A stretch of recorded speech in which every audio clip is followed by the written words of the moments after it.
The rain fell hard. In a dark alley, an old woman named Martha huddled by a dumpster. She was wet and cold.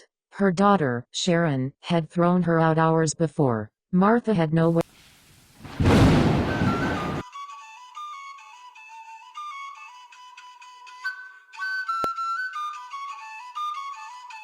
The rain fell hard. In a dark alley, an old woman named Martha huddled by a dumpster. She was wet and cold. Her daughter, Sharon, had thrown her out hours before. Martha had nowhere to go. She had no money. She felt completely alone. Bright headlights cut through the rain. A long, black car turned into the alley. It moved silently. Martha's heart beat fast. She tried to hide in the shadows. The car stopped. The window slid down. A man looked at his phone. He had a sharp, tired face. He muttered to the driver. Then, he looked up. His eyes scanned the alley. They passed the dumpster, then snapped back. He was staring right at her. Their eyes met. The man's face changed from bored to hard. He looked furious. Martha was terrified. A rich man was angry at the sight of her. She looked down, waiting for him to drive away. But she heard a car door open. Footsteps splashed in the rain. They were coming toward her. The man stood over Martha. He was tall and wore a fine coat. It was getting wet. He knelt down. "You can't stay here," he said. His voice was calm, but his eyes were not. Martha couldn't speak. She was too scared. "It's not safe. You'll get sick," he said. He looked at her small bag. "What's your name, Martha?" she whispered. "I'm Carl," he said. He stood up. "Get in the car." Martha froze. Get in a stranger's car? It was dangerous. But the alley was cold and wet. She had to choose. Carl saw her fear. "I won't hurt you. The driver is here." He turned and got back into the car. He left the passenger door open for her. It was a command. Martha's body ached as she stood. She hobbled to the car. The warm air felt good. She climbed inside. The door shut with a solid thud.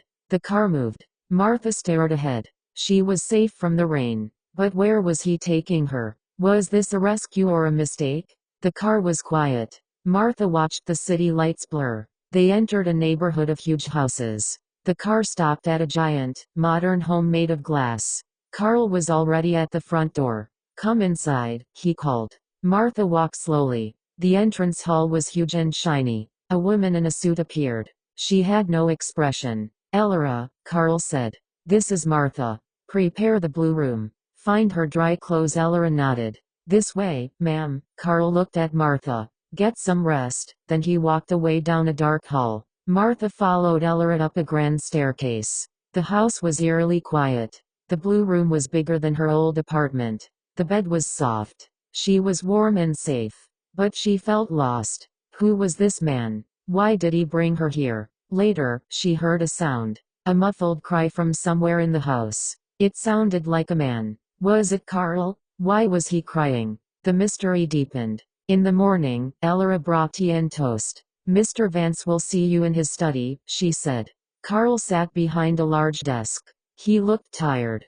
"Please, sit," he said. Martha sat, nervous. "Why were you in that alley?" he asked. Martha looked down. "My daughter put me out. She said I was a burden." Carl listened. "Other family, a son. Far away. We don't talk." Carl was silent. He walked to the window. "You can't stay in the main house. But I have a guest cottage. You can live there. For now." Martha was stunned. This was too good to be true. "But there is a condition," Carl said, his voice firm. He turned to face her. "You must promise never to contact your daughter again." Martha was shocked. "Why? People like that don't change," he said, his face hard. "It's for your protection. Do you agree?" Martha thought of the cold alley. She needed the safety. But cutting ties with her daughter felt wrong. What should she do? Martha thought about Sharon's cold eyes. She thought about the rain. She needed to survive. "I agree," Martha whispered.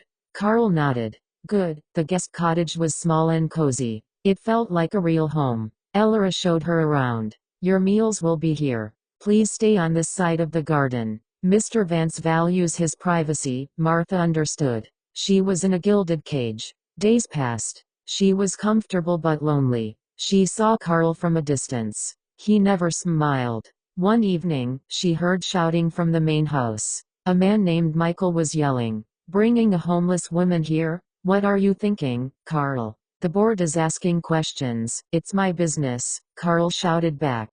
Your behavior is erratic. It's costing the company. Then, a sound of something smashing. Get out, Carl roared. Martha hurried back to her cottage. She was causing trouble for him. Why was he risking so much for her? The situation felt more dangerous than ever. The next day, Ella brought a small wooden box. Mr. Vance said you might find this useful. Martha was confused. She opened the box. Inside were old photos. They showed a happy woman with a young boy. The boy was Carl. She was Carl's mother. The photos showed her getting older and sadder. At the bottom of the box was a newspaper clipping. The headline made Martha gasp. Elderly woman found deceased in foreclosed home. Carl's mother had died alone.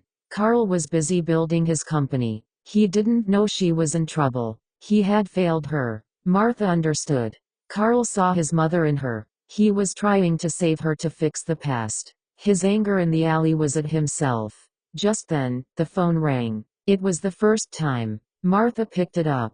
Mom? Is that you? It was Sharon. A neighbor saw you with Carl Vance. The billionaire. Where are you? Martha froze. How did she find out? Panic filled her. Carl's one rule was broken already. How did you get this number? Martha asked, her voice shaking. A private investigator, Sharon said. I'm so sorry, Mom. I want you to come home. Martha didn't believe her. I'm safe here. Please don't call again. Don't be silly. I'm coming to get you. Tell me the address. No, Sharon. Stay away. But the line went dead. Martha had to tell Carl. She rushed to the main house. He was in his study. It's my daughter, she blurted out. She called. She knows I'm here. She knows who you are. She's coming. Carl didn't look angry. He looked calm. I knew she would come. What are you going to do? Martha asked. Protect you, he said. Just then, a soft alarm beeped. A car was at the gate. Sharon had arrived. Carl pressed a button. Send her in, he said. His voice was quiet but powerful. The confrontation was about to begin. Sharon walked into the study. She looked around with greedy eyes. She saw Martha and pretended to be sad. Mom, I've been so worried. She moved to hug Martha, but Martha stepped back. Carl stood silently, watching. You need to come home, Sharon said. This isn't right. She's not going with you, Carl said. His voice was flat. Sharon turned on him. You can't keep her here. She's my mother. You lost the right to call her that when you threw her out, Carl said. Sharon's face turned red. This is kidnapping. I'll call the police. Go ahead, Carl said. He picked up a remote and turned on a large screen. A video began to play. It showed Sharon and her boyfriend laughing as they pushed Martha out the door. The neighbor's security camera had caught it all. Sharon's face went pale. Carl had proof. The police would be very interested in this video, Carl said. Abandoning an elderly relative is a crime. Sharon was speechless. Her plan had failed.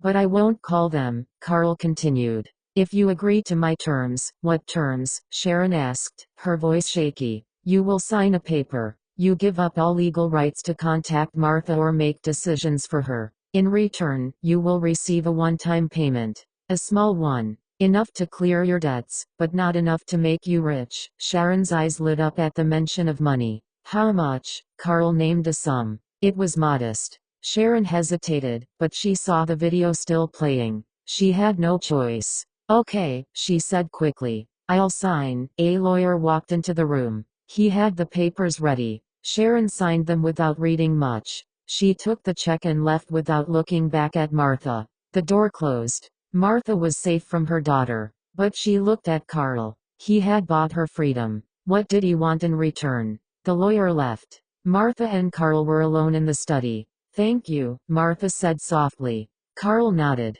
He looked tired. It's done. Why? Martha asked. Why did you do all this? Because of your mother. Carl was quiet for a moment. He looked at the turned-down photo on his desk. Yes, he said. I couldn't save her. I can. I can try to make it right with you. I'm not her, Carl, Martha said gently. You don't have to carry that guilt. A small smile touched his lips. I know. But letting you stay, it helps me, too. This house has been too empty for too long. He looked at her. The cottage is yours for as long as you want it. No conditions. You are free. Martha felt a weight lift. She was truly safe. She had a home. And in this lonely, powerful man, she saw not a billionaire, but a wounded son.